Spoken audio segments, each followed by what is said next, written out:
भारत देश की जो माताएं बहनें हैं, कभी अपने बच्चों के लिए, कभी अपने पति के लिए उपवास रखती हैं। ऐसी माताओं बहनों को नमन और सादर प्रणाम। व्रतों में सबसे कठिन है करवा चौथ का व्रत जो है, ये निर्जला होता है। इसमें जो हमारी भारत भूमि की महिलाएं हैं, हमारी माता बहनें हैं, ये पानी भी नहीं ग्रहण करती हैं। दोस्तों, सांस थोड़ी भर आई है, तो चलिए ऊपर रह के फिर मैं आपसे बात करता हूँ। करवा चौथ का जो व्रत है दोस्तों, वो भारत भूमि की महिलाएं अपने पति की लंबी आयु के लिए रखती हैं। मान्यता ऐसी है कि करवा नाम की एक धोबन चंद्रभागा नदी के किनारे रहती थी अपने परिवार के साथ, अपने पति के साथ। एक दिन की बात है कि उसके पति को नदी में रहने वाले एक मगरमच्छ ने पकड़ लिया। उसका पति जोर से चिल्लाया, लेकिन मदद के लिए वहां पे कोई नहीं था। तो करवा ने क्या किया, एक कच्चे धागे के सहारे से उस मगरमच्छ को उसने बांध लिया। जब यह उसका पराक्रम, उसकी निडरता को यमराज ने देखा तो बहुत ही अचंभित रह गए। बाद में पता चला जो करवा नाम की महिला है वो पतिव्रता है। तो यमराज जी ने करवा को उसके पति की दीर्घायु होने का वरदान दिया और मगरमच्छ को उन्होंने जो सजा देनी थी दी। तो दोस्तों, करवा व्रत उसी दिन से जो हमारी भारत भूमि की महिलाएं हैं वो करवा व्रत रखती हैं। मूलतः इस व्रत में गौरी गणेश जी का पूजन किया जाता है। भगवान शंकर पार्वती का भी पूजन इसके अंदर किया जाता है। हमारे जो भारतवर्ष की माताएं बहनें हैं वो अपने पति के दीर्घ आयु के लिए करवा चौथ का व्रत रखती हैं।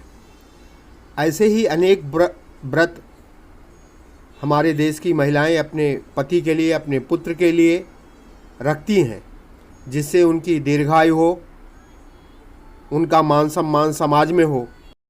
महादेव जी को प्रसन्न करने के लिए माता पार्वती ने कृष्ण पक्ष की चतुर्थी का यह व्रत माता पार्वती ने भी किया था। करवा चौथ एक ऐसा व्रत है कि आने वाले अनेक कष्टों को ये दूर करता है। एक बार पांचों पांडवों के साथ में द्रौपदी जी नीलगिरी पर्वत पर तपस्या करने के लिए गई हुई थी और अकस्मात उनके ऊपर बहुत बड़ी आपदा आ गई, जिससे वो विचलित हो गई और भगवान श्री कृष्ण को याद किया। भगवान श्री कृष्ण ने उन्हें कार्तिक मास कृष्ण पक्ष की चतुर्थी का करवा चौथ व्रत रखने को कहा। द्रौपदी ने व्रत को रखा और उनके ऊपर जो आने वाली आपदा थी वह दूर हो गई। भारतवर्ष की जो हमारी माताएं बहनें हैं बहुत ही श्रद्धा के साथ करवा चौथ का व्रत रखती हैं, बहुत ही विश्वास के साथ चंद्रमा जी को अर्घ्य देती हैं। व्रत को बहुत ही नियम और श्रद्धा के साथ रखती हैं। ये व्रत जो धारण किया जाता है, बहुत ही कठिन व्रत में इसकी गिनती होती है। पूरा दिन एक भी जल का कतरा मुख के अंदर जो हमारी माताएं बहनें हैं नहीं लेती हैं। और शाम के समय पूजा होता है। इसकी करवा चौथ का जो कथा है वो कथा भी इसकी की जाती है। और मूलतः करवा चौथ में चंद्रमा की पूजा की जाती है। तो चंद्रमा की पूजा करने के उपरांत, चंद्रोदय के उपरांत जो माताएं बहनें हैं वो चंद्रमा का दर्शन करती हैं। चंद्रमा दर्शन करने के उपरांत उनका पूजन करती हैं और उसके बाद जो ये व्रत को धारण करती हैं उस व्रत को वो फिर छोड़ती हैं। तो दोस्तों, कहने का तात्पर्य है, हम लोग इतनी चर्चा करते हैं, इतनी बात करते हैं, जो हमारे भारत की गौरवशाली परंपरा है, गौरवशाली का इतिहास है, उसको हमें समझना चाहिए। और समझना ही नहीं, अपने आने वाली ज़िंदगी में आंशिक रूप से जितना हो सके उसे ग्रहण भी करना चाहिए। और जो हमारे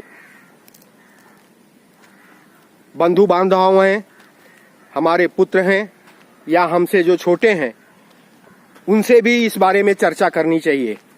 जब जानेंगे तभी तो मानेंगे। उनको जानाना भी ज़रूरी है और ख़ुद को मनाना भी ज़रूरी है। तो दोस्तों, जो हमारे भारत भूमि की गौरवशाली इतिहास है, गौरवशाली परंपरा है, हम उसके बारे में चर्चा करते रहेंगे। चलिए अब चढ़ाई चढ़ते हैं, थोड़ा व्यायाम भी कर लेते हैं, फिर आपको मिलते हैं। चलिए, अब मैडम जी का कार्य शुरू होता है। रात का समय है, 9:10 हो गए हैं। तबीयत भी इनकी ख़राब थी, उसके उपरांत इन्होंने व्रत रखा। मना भी किया गया था व्रत मत रखो, फिर भी व्रत रखा और पूजा पाठ में लग गई। चंद्रमा मैया का दर्शन करने के बाद